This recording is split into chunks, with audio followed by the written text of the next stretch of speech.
¿Qué costumbre de crianza de los padres de ahora te parece muy dañina?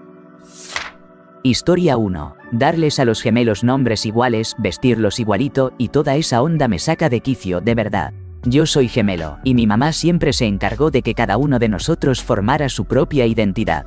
Cuando alguien nos llamaba a los gemelos, ella respondía, ¿cuáles? Los míos tienen nombres. Si alguien mandaba una tarjeta de cumpleaños conjunta para los dos, ella la regresaba. La gente tiene que dejar de ver a los gemelos como si fueran un par de accesorios adorables, y de tratar de hacerlos lo más idénticos posibles solo porque se ve lindo. No somos dos partes de un mismo ser, somos personas individuales. Tratar a tus hijos como si solo existieran como una unidad junto con su hermano o hermana puede afectar seriamente su autoestima y su sentido de identidad. Edición. La persona que le dio voto negativo a esto definitivamente es un mal padre o madre de gemelos. Y créeme, tus hijos te lo van a reprochar cuando sean grandes. ¿Lo siento? Historia 2. Haz lo que yo digo, no lo que yo hago. Qué frase tan confusa, ¿no? Seguro que muchos, cualquiera que tenga edad para usar Reddit, ya la conocen. Mi mamá me grita que deje de gritar. Mi papá me regaña con un golpe porque le pegué a mi hermano. Mi mamá me dice que no le falte el respeto a mi padre, que es gordo e inútil. Y mientras enciende un cigarro, mi papá me advierte que no debo fumar a los 13 años. Los jóvenes son como esponjas. Las palabras no significan nada si mamá y papá no pueden, al menos, fingir que creen en lo que nos están tratando de enseñar. Historia 3. Permitir que los niños aprendan a la fuerza o que asuman riesgos porque eso les da seguridad y destreza, carece de sentido cuando eso implica poner en riesgo su bienestar físico o emocional. Brindarles apoyo, educación y guía no los malcría, siempre y cuando esa atención no sea inadvertida ni negligente. Por ejemplo, dejar que un niño de 3 años manipule una pistola de clavos no le aporta nada valioso. Simplemente le transmite que los objetos peligrosos son juegos.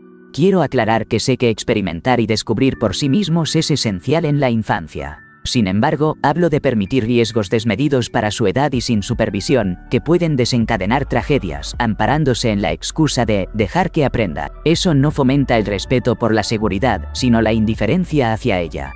Subir a un árbol, en cambio, está totalmente bien y es parte natural del crecimiento. Las palabras clave aquí son poniendo en juego su integridad física y emocional.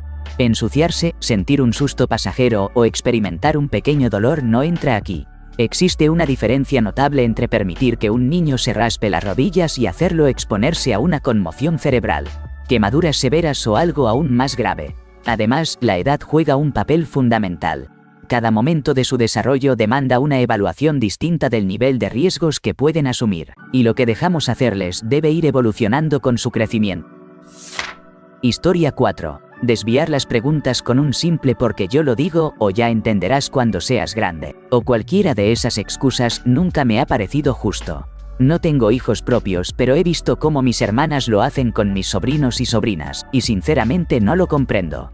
No solo te pinta como alguien indiferente o incluso descortés que no tiene tiempo para ellos, sino que también extingue o reprime activamente su curiosidad. Desde siempre me propuse ser esa persona a la que pudieran acudir con cualquier pregunta, sin importar cuál fuera. Les decía que si estaba ocupado, les respondería en otro momento, pero que siempre valoraba lo que me preguntaban y me esforzaba por contestar lo mejor que podía dentro de lo razonable. Claro, no iba a introducirlos en contenidos para adultos si me consultaban sobre sexo. Por eso, me llevé la sorpresa de que niños bastante jóvenes se acercaban a menudo con preguntas profundas y serias, como cuando un sobrino de 8 años me preguntó de repente, ¿qué es Dios? ¿O por qué la gente se va para siempre? Esas conversaciones me resultaron increíblemente fascinantes y desafiantes. Me impulsaron a profundizar en mis propias ideas para poder responderles con justicia. Fue una experiencia muy enriquecedora para mí y siento que contribuía a alimentar su curiosidad de un modo que sus padres simplemente no valoraban porque estaban demasiado ocupados o preferían decirles, ya no me molestes. Historia 5. Cuando era adolescente no me dejaban expresarme a través de mi estilo musical ni con la ropa que elegía, especialmente porque me gustaba el estilo gótico y la música metal. Siempre me decían que era solo una etapa pasajera. que la gente me miraría raro y que nadie me contrataría por verme así. Cuando finalmente logré usar un poco más de lo que quería, mi mamá seguía diciéndome que me comportara de forma normal, que actuara como una niña común y corriente. Y eso me lo repetía cada maldita vez. Ahora tengo 31 años y sigo con mi estilo gótico, incluso trabajo como enfermera y todavía disfruto del metal con toda la actitud. Al parecer, no fue solo una etapa después de todo, ¿no? Siempre me ha parecido raro que los padres no dejen a sus hijos descubrir quiénes son realmente. Entiendo que no quieran que una niña de 13 años ande con corsets o cosas extremas, pero al menos deberían permitirles experimentar un poco. No hay que cortarles las alas a sus hijos. Historia 6. Se están obsesionando tanto con el éxito académico, apuntándolos a un montón de actividades extracurriculares y clases particulares, que se les olvida enseñarles a sus hijos a ser personas decentes. Mi ahijado tiene 10 años y sacó de los mejores puntajes en un examen nacional de matemáticas. Pero ni siquiera sabe cómo atarse los cordones de los zapatos o servirse su propia bebida. Quizás soy dura y demasiado estricta. Pero no soy una madrina orgullosa, soy una madrina preocupada. Historia 7. Evitar tocar temas delicados esperando a que llegue un momento en que resulte fácil o natural abordarlos es un error habitual. La realidad es que nunca hay un instante verdaderamente cómodo para tratar asuntos complejos. Si solo esperas a que tu hijo formule una pregunta o a reconocer cuando ya está preparado para comprender ciertas ideas, para cuando lo veas como algo natural, probablemente te estarás enfrentando a una situación complicada. Por ejemplo, no hace falta explicarle toda la historia del racismo, la homofobia o el sexismo a un niño de 4 años, pero sí es fundamental comenzar a introducir nociones simples. Puedes expresarle algo así como: hay personas que juzgan mal a otros solo por cómo se ven, de dónde vienen o qué los hace felices, y eso no está bien. Son muchos los temas que los padres suelen dejar a un lado por años, permitiendo que sus hijos, sin notarlo, vayan formando ideas equivocadas, prejuicios o creencias distorsionadas, cuando las circunstancias finalmente obligan a conversar sobre el asunto. El desafío se vuelve contener el daño y tratar de enderezar el rumbo, en lugar de haberlos orientado de manera adecuada desde el principio.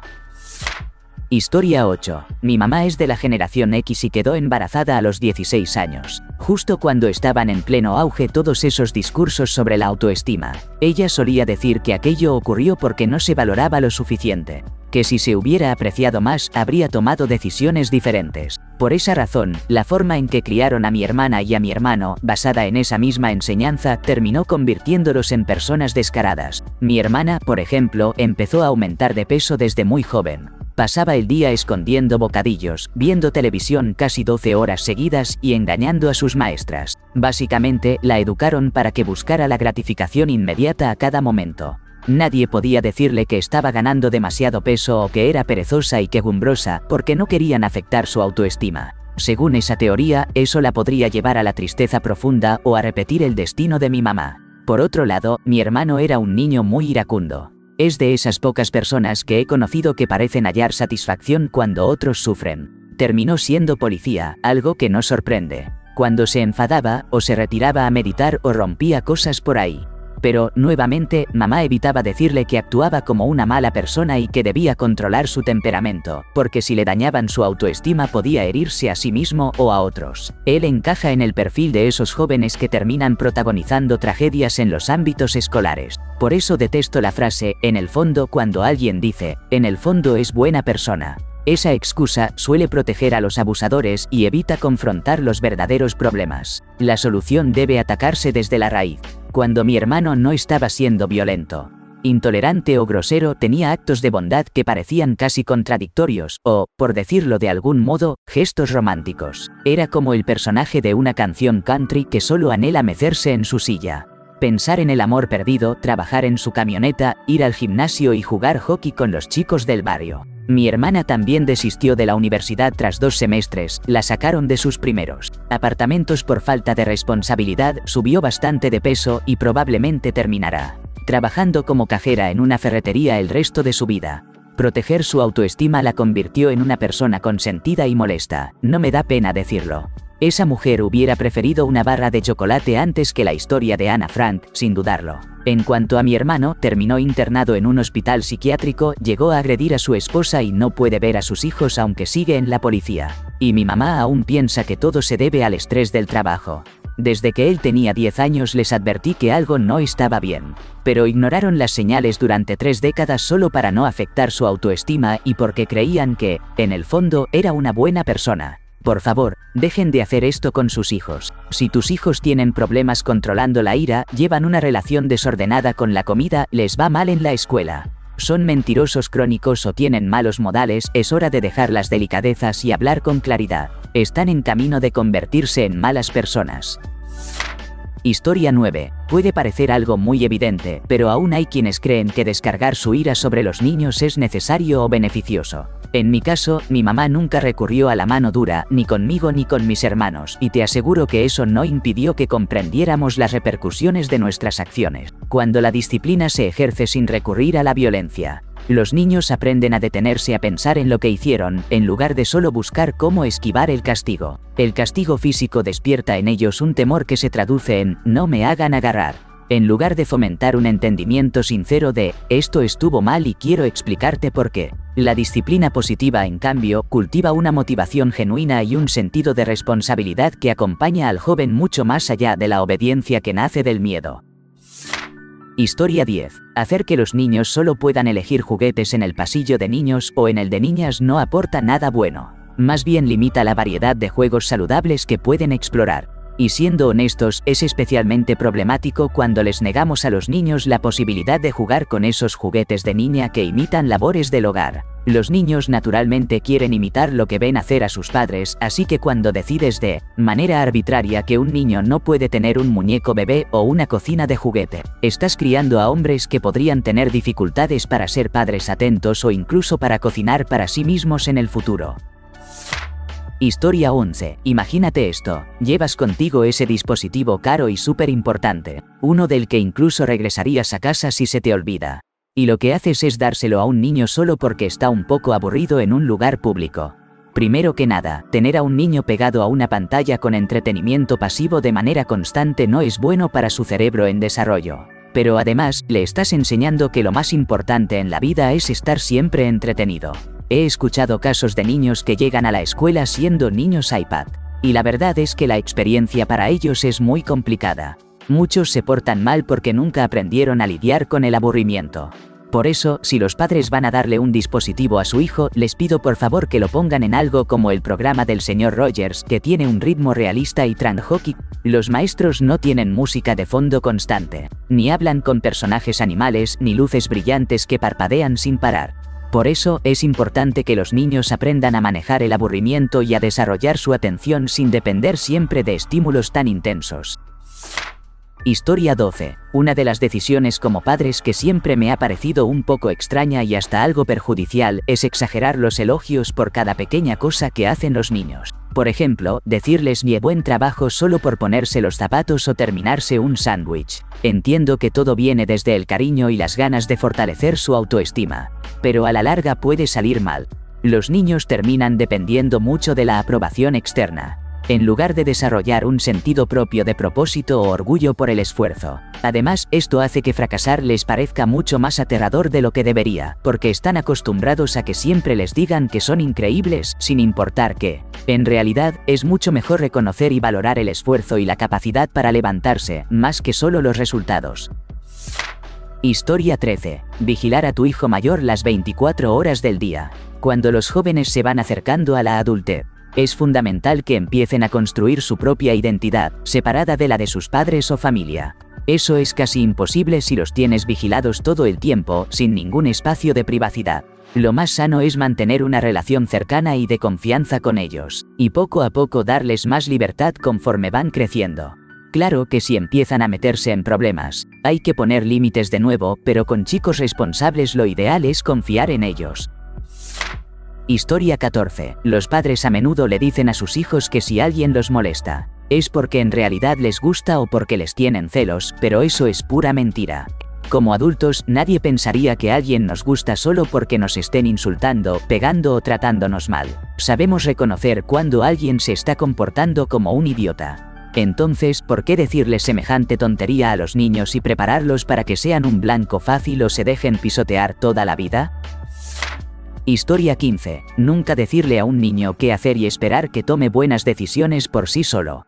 Dejar que el niño controle todo sin mostrarle cómo es un liderazgo cariñoso y responsable. Abrumarlo con una cantidad enorme de opciones sin darle una base para entender cómo funcionan las cosas. Nunca enseñarle que sus acciones afectan a los demás. Mi hijo es nuevo en todo esto.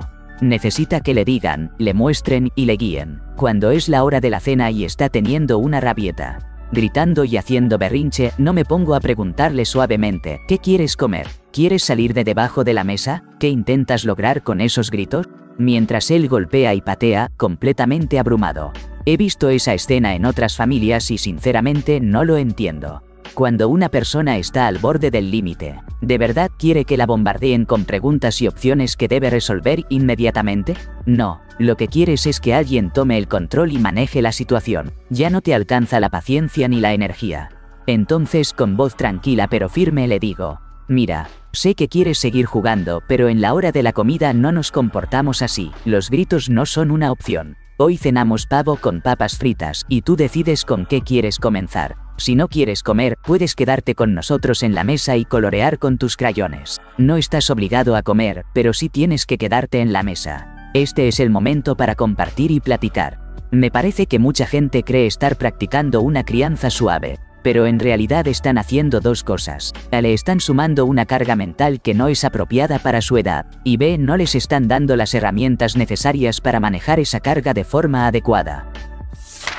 Historia 16. Tratar a los jóvenes como si la versión que tienen de sí mismos en este momento fuera solo una etapa. No porque no lo sea, obviamente nadie es igual que a los 14 años, sino porque no está mal pasar por diferentes etapas, y no deberían sentirse invalidados o que los menosprecien solo porque lo que están viviendo es temporal. Además, este tipo de actitud puede ponerlos en una especie de callejón sin salida, donde se sienten obligados a aferrarse a cosas mucho más tiempo del que les resulta realmente beneficioso. Ya sea una afición, una etiqueta para su identidad o incluso una relación. Si les dices a algunos jóvenes que lo que sienten o hacen no va a durar, lo único que logras es que se empeñen en mantenerlo a toda costa, solo para demostrar que estás equivocado, aunque ya no les encaje ni les haga bien. Y sí, los jóvenes pueden ser bastante tercos en eso. Historia 17. No permitir que los niños aprendan de sus errores y experimenten la decepción no es la solución. Eso no significa que no debamos guiarlos cuando se equivoquen o consolarles cuando se sientan frustrados. Pero eliminar por completo las consecuencias y los desengaños de su vida solo genera adultos que o no pueden valerse por sí mismos, o peor aún, que piensan que nunca se equivocan, además quitarles la independencia. Los niños son completamente capaces de hacer tareas o actividades sin ayuda. He visto a muchos padres que no pueden soltar el control. No se le debe negar la autonomía a un hijo solo porque la ansiedad del adulto no lo permite. Historia 18. Los niños con iPad. Mi hijastro tiene 11 años y lleva en mi vida como 4 años. Probablemente ha tenido su propio iPad desde que tenía 3 o 4. Casi no puede quedarse a comer sentado sin ese aparato. Lo lleva hasta el baño, incluso cuando se va a bañar. Pero, curiosamente, apenas sabe usar el microondas y todavía no entiende bien cómo cargar el lavavajillas. Cuando está con nosotros los fines de semana, tenemos los domingos sin iPad y se porta increíblemente bien, ni siquiera nos pide el iPad ni intenta acercarse a él. Sin embargo, cada vez prefiere pasar más fines de semana con su mamá, porque ella le da literalmente cualquier cosa y lo deja hacer lo que quiera, sin castigos ni correcciones. Nosotros hacemos lo mejor que podemos cuando lo tenemos, pero después vuelve con ella y olvida todo, llegando igual o incluso peor que antes. Historia 19. Cuando un niño llega a la pubertad y de repente tiene un estirón. Los padres como que dejan de poner límites, empiezan a decir cosas como, ya es grande, está bien que salga hasta las 3 de la mañana. Todo porque ahora los ven desde abajo, ya no son tan altos como ellos. Pero la realidad es que otro niño de su misma edad, que aún no ha pasado por la pubertad, sigue teniendo las mismas reglas en casa, mismo tiempo, misma edad. Dentro de ese nuevo cuerpo todavía hay un niño, todavía les falta mucho por madurar. Por eso, necesitan seguir teniendo horarios, tareas del hogar para aprender a vivir, abrazos y sobre todo, comunicación abierta. Historia 20. Nunca voy a comprender ni justificar, ni siquiera un poco, el acto de gritar. Si necesitas ser firme, hazlo con autoridad, pero sin levantar la voz contra tu hijo. porque al hacerlo hay una alta probabilidad de que ocurra una de estas dos situaciones. La primera, que tu hijo aprenda a replicar ese mismo tono y termine adoptando ese patrón de comunicación dañina, perpetuando un ciclo de violencia verbal. O la segunda, que tu hijo desarrolle un temor profundo hacia sus padres, naciendo en él un resentimiento difícil de superar. Ni siquiera hemos tocado la posibilidad de que ese miedo al alzamiento de la voz se transforme en una sombra que paralice su ánimo, desencadenando ansiedad intensa o momentos de profunda tristeza. Yo crecí en un hogar equilibrado, pero en ciertas ocasiones a lo largo de mi vida he sentido el peso de esa segunda opción. El mundo ya resulta lo suficientemente complicado como para añadirle más cargas. Así que te suplico que te conviertas en un refugio cálido y seguro para tu hijo. Historia 21. Restringir el acceso a la tecnología, revisar el teléfono de sus hijos todas las noches, castigarlos por hablar con sus amigos en redes sociales. Conozco a muchas personas cuyos padres hicieron exactamente eso y la mayoría terminó siendo rebeldes, imprudentes o incluso adictos a sus teléfonos. La verdad es que no entiendo por qué los padres creen que está mal que sus hijos quieran platicar con sus amigos fuera de la escuela. Entiendo los riesgos y, para ser sincero, tampoco me gusta mucho todo lo que implica el uso de las redes sociales, ni cómo se han vuelto tan indispensables en nuestra vida diaria. Pero simplemente decirles que no sin explicarles o sin negociar con ellos es lo que realmente les hace daño. Si en vez de eso, hablas con tus hijos sobre los peligros, ellos lo entienden mejor y suelen ser más razonables.